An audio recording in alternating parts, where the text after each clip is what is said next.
The millionaire invited the black cleaning lady as a joke. She arrived like a diva and everyone was in absolute shock when they found out who she really was.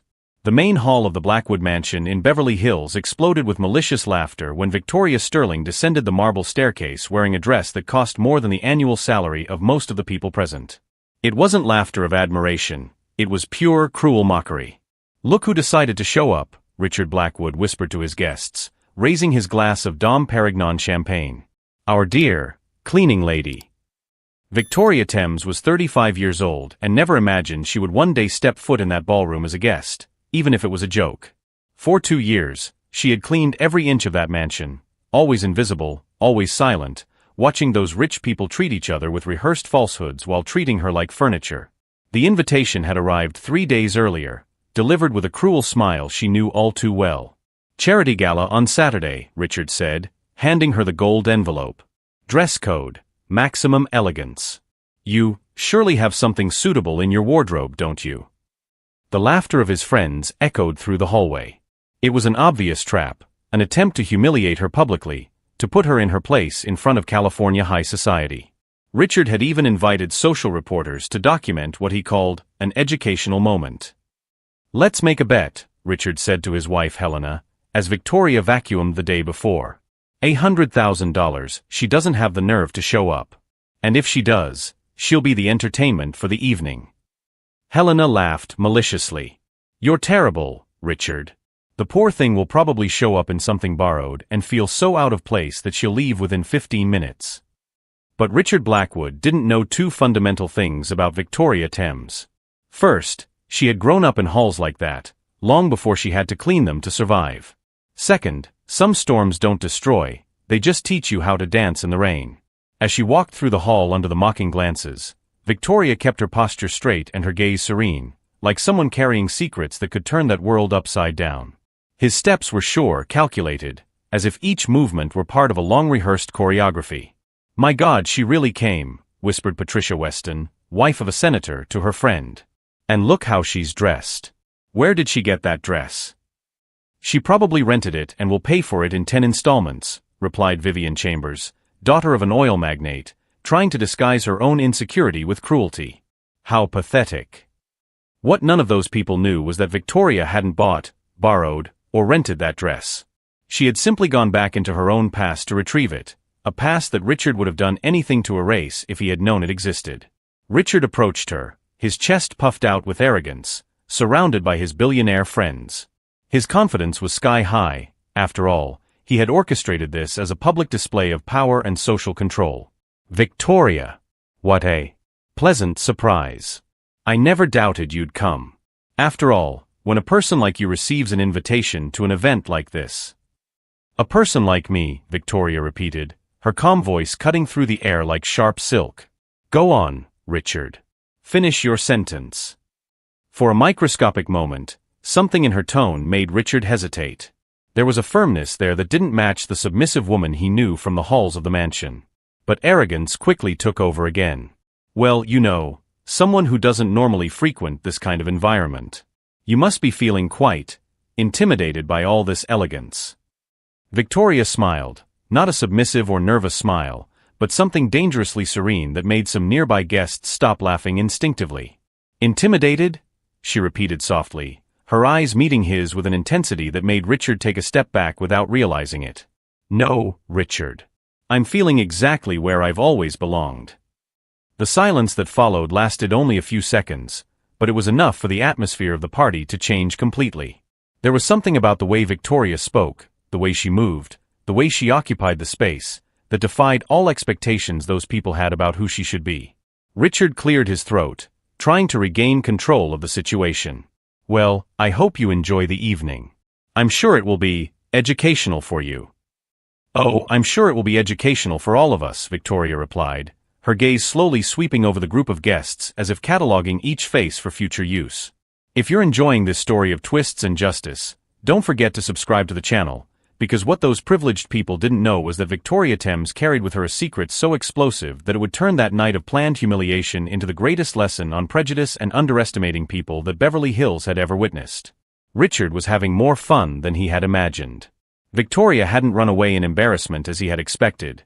She remained there, with that strangely confident posture that was beginning to bother him in an inexplicable way. "Everyone," Richard announced loudly, tapping a silver spoon against his crystal glass to get the attention of all the guests. "I'd like to introduce our special guest tonight, Victoria Thames, our dedicated cleaning lady." Laughter echoed through the hall like cruel waves. Cell phone flashes began to flash as socialites took photos to post on their social media accounts with sarcastic captions.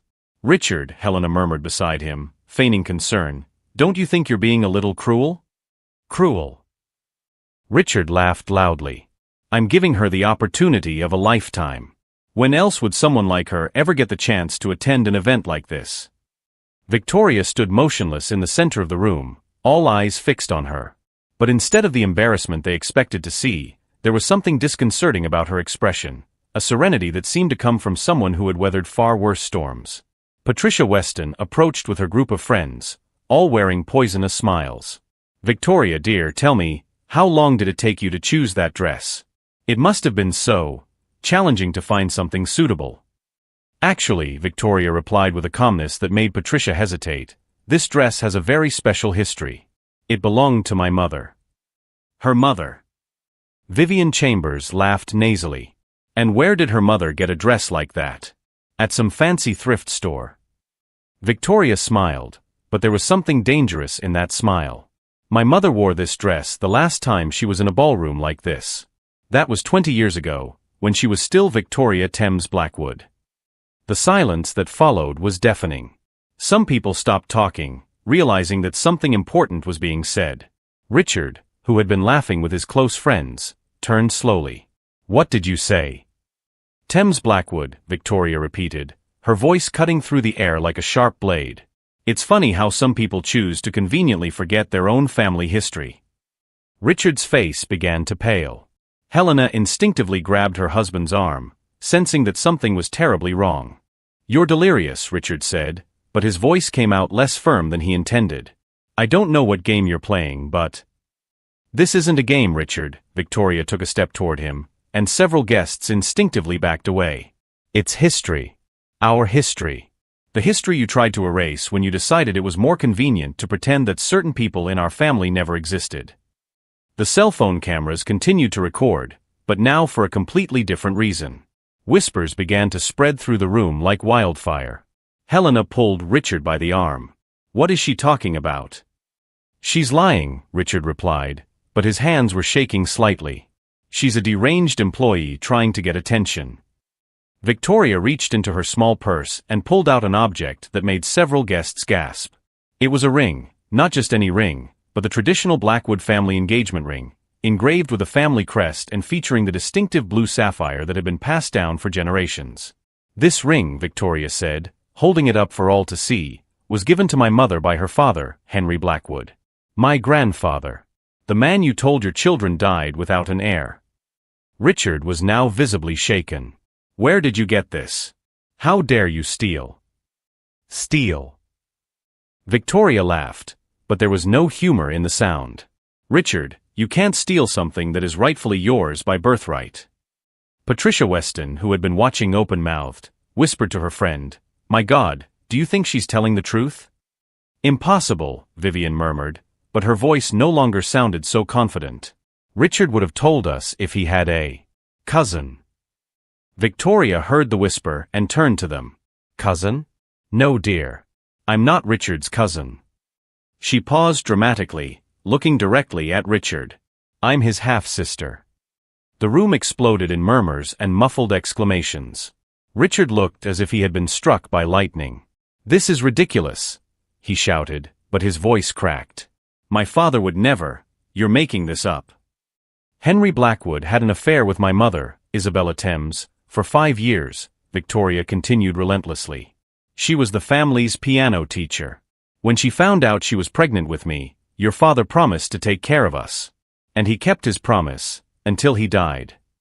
Helena now had one hand over her mouth, staring between Victoria and Richard as if watching a car crash in slow motion. "You," Victoria said, pointing directly at Richard, "decided it would be easier to pretend we never existed. You cut off our allowance, sold the house your father bought for my mother, and left us in absolute poverty." I had no obligation to. Richard began, but Victoria interrupted him. You had no obligation to take care of your father's family? Interesting philosophy, considering you inherited 100% of a fortune that should have been divided between us. The weight of Victoria's words was slowly sinking into the minds of the guests. Several began to move away from Richard, as if physical proximity could contaminate them with the scandal. Prove it, Richard said desperately. Anyone can make up a story and come up with a ring. Victoria smiled again, and this time there was something predatory in her expression. Oh, Richard. Do you really think I came here without proof? She took her phone and motioned to someone near the entrance. They can come in now. Each new humiliation of Richard only fueled something inside Victoria that he couldn't understand, a silent force that grew in direct proportion to the injustice he tried to impose. What those privileged people didn't know was that every act of contempt was writing her own sentence, and Victoria Thames had spent 20 years learning exactly how to collect every penny of a debt that transcended money. 3 people entered the hall at that moment that would change the lives of everyone present forever.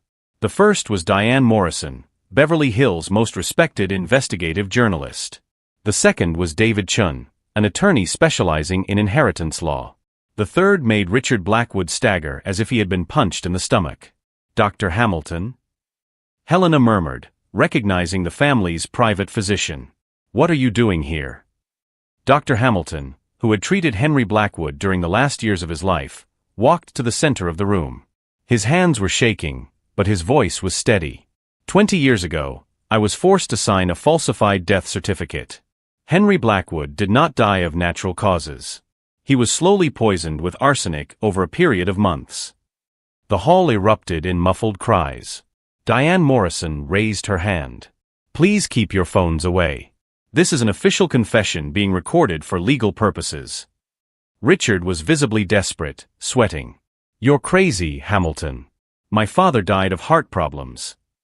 Your father found out about the money you'd been embezzling from the company for years, Dr. Hamilton continued relentlessly. He had changed his will to include Victoria and was about to report you to the police when he began showing strange symptoms. Victoria remained silent, tears of relief in her eyes. Finally, after 20 years, someone was telling the truth. David Chun opened his briefcase and took out an official document.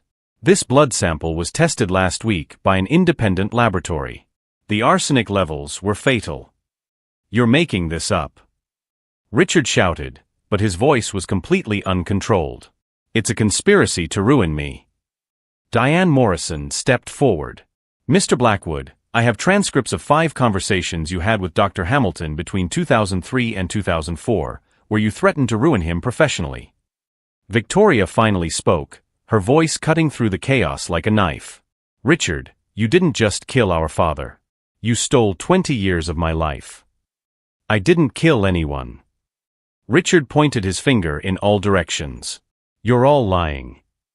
Then explain this, said Victoria, connecting her phone to the mansion's sound system. A recording began to play. Richard's voice was unmistakable. Hamilton, you're going to keep your mouth shut about anything strange you found in the old man's blood. If you open your mouth, I guarantee you'll never work as a doctor again. And as for that woman and her bastard daughter, they'll have to fend for themselves. The silence that followed was absolute. Even the people who had defended Richard now shunned him as if he were radioactive. Helena stared at her husband in horror. Richard, you really did this? 20 years. Victoria screamed, her composure breaking momentarily. 20 years of cleaning my own father's blood off the hands of his killer. Victoria took a deep breath and regained her deadly calm. You want to know how I got all this evidence? I didn't come to work here by accident. I applied specifically for this position. I spent 2 years preparing, gaining access to the house, collecting evidence. Richard tried one last desperate gambit. Even if all that is true, it doesn't change anything. The inheritance was distributed years ago. David Chun smiled for the first time. Actually, Mr. Blackwood, when there is evidence of murder, all assets can be redistributed according to the original will. And we have a copy of Henry Blackwood's actual will. Victoria approached Richard, who was leaning against the wall like a cornered animal. Do you know what my biggest mistake was, Richard? It was believing that you would change on your own. Please, Richard whispered. All arrogance evaporated. Helena, the children. This will destroy our family. You destroyed our family the moment you chose money over justice. Richard collapsed into an armchair, completely defeated. His transformation from arrogant millionaire to exposed criminal had taken less than 2 hours. Victoria looked at Richard one last time. He was broken, but that was only the beginning. What Richard didn't realize, and would discover in the worst possible way in the next few hours, was that Victoria had spent years gathering evidence not only about her father's death, but about all the financial crimes, blackmail, and corruption he had committed over the decades, weaving a web of justice so meticulous that his downfall would be spectacularly complete. The next 2 hours turned the most exclusive gala in Beverly Hills into the biggest scandal California high society had ever witnessed live. Richard was now sitting on the floor of the ballroom, his back against the wall, watching his entire life unravel in real time. Diane Morrison had connected her laptop to the mansion's projection system, and documents, photos, and recordings appeared on the giant screen for all the guests to see.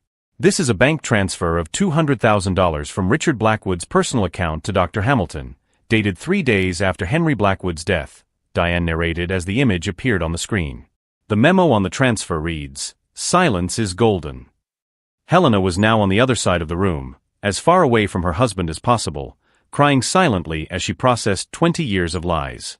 And this, Diane continued, is a recording of Richard talking to his accountant about how to hide the company's embezzlement. Richard's voice echoed through the room. "I need you to make the numbers dance. If anyone finds out I've taken out $20 million over the last 5 years, I'm ruined. Blame it on market fluctuations, expansion costs, whatever."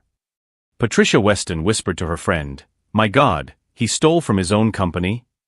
Victoria remained in the center of the room, calm as the eye of a hurricane, watching each revelation systematically destroy the life of the man who had murdered her father. David Chun approached with a new folder. "Mr. Blackwood, in addition to the criminal charges, I must inform you that Miss Thames is filing a $50 million civil suit against you for wrongful death and misappropriation of inheritance." $50 million? Richard looked up with glazed eyes. "I don't have $50 million. "No," Victoria said softly, "but your company is worth $120 million. And half of her has always been mine by right." Diane Morrison continued the devastating presentation. "We also have evidence that Richard blackmailed at least 5 local politicians, bribed 3 judges, and diverted charity funds to personal accounts." Each new revelation drew gasps of horror from the guests. People who had arrived as Richard's friends now moved away as if he were radioactive. "Victoria," Richard said in a broken voice, "please, you got what you wanted. Stop this." Victoria stepped forward and knelt in front of him, looking directly into his eyes. "Richard, you killed our father. You stole my family, my inheritance, my dignity. You made me clean his blood off your hands for 2 years. I can make it up to you," he whispered desperately. "There is no making up for 20 years of injustice," Victoria replied with haunting calm. "But there are consequences." Helena's phone rang. It was one of their children, calling from college. "Mom, is everything okay?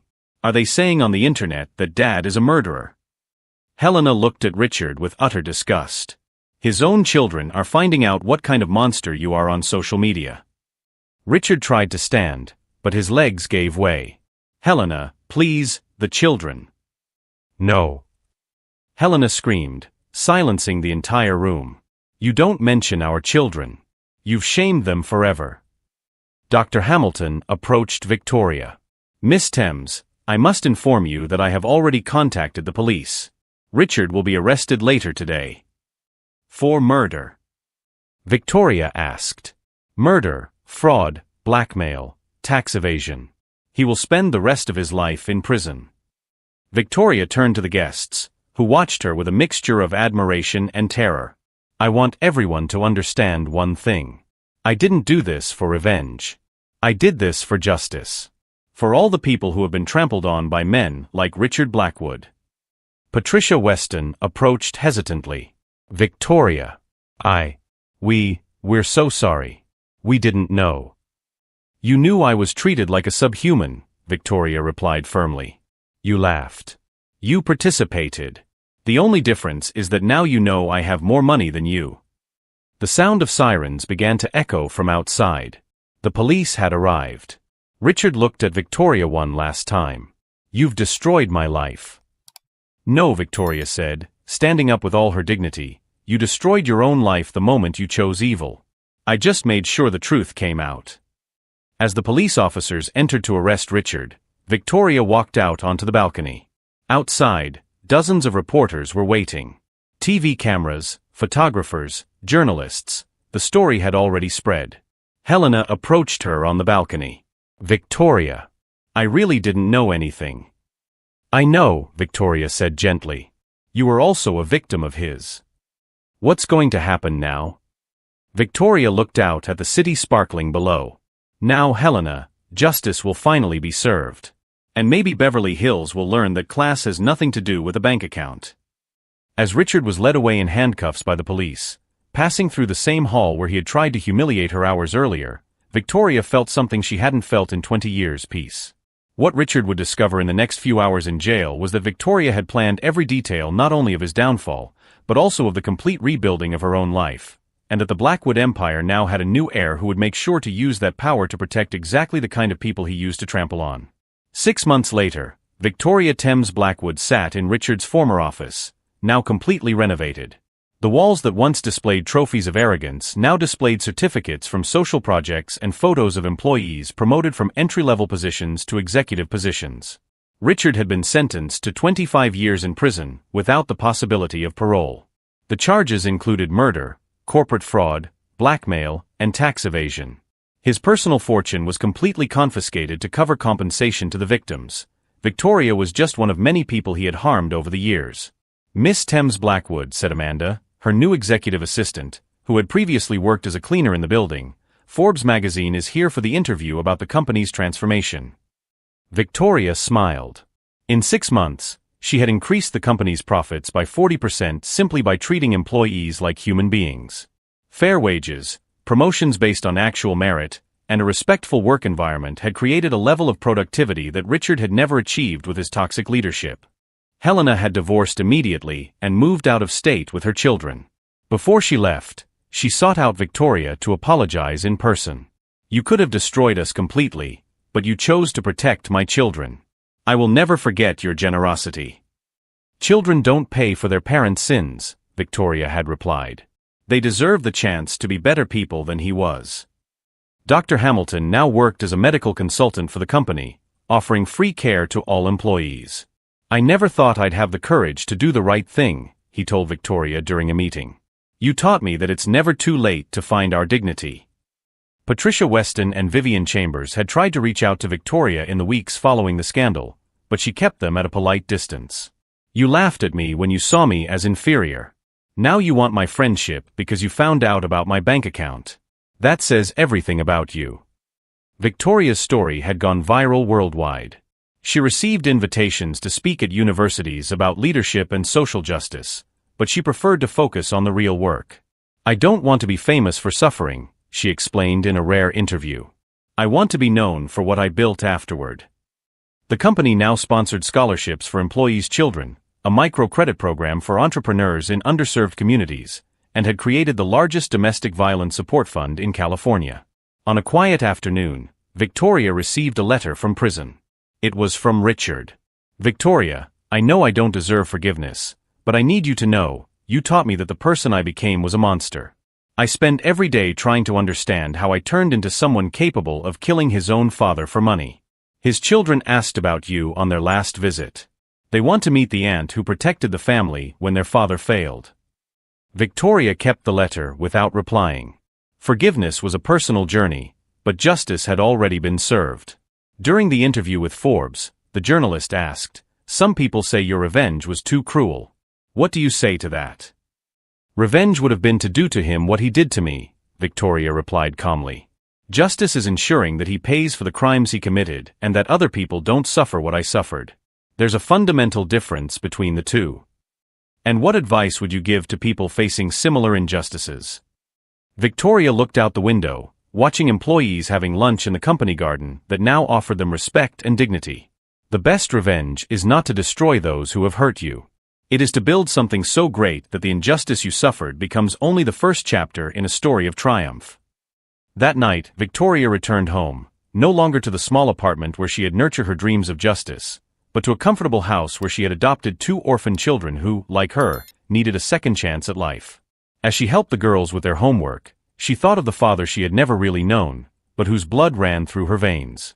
Henry Blackwood would be proud to see that his daughter not only recovered what was stolen from her, but turned a company built on exploitation into a symbol of opportunity and dignity. Victoria's real victory wasn't dethroning Richard. It was proving that when you build power based on justice rather than fear, that power multiplies and benefits everyone around you. Richard tried to humiliate a cleaning lady and ended up discovering that he had underestimated an heiress. More importantly, he discovered that dignity cannot be bought, inherited, or stolen. It is earned through the choices we make when no one is looking.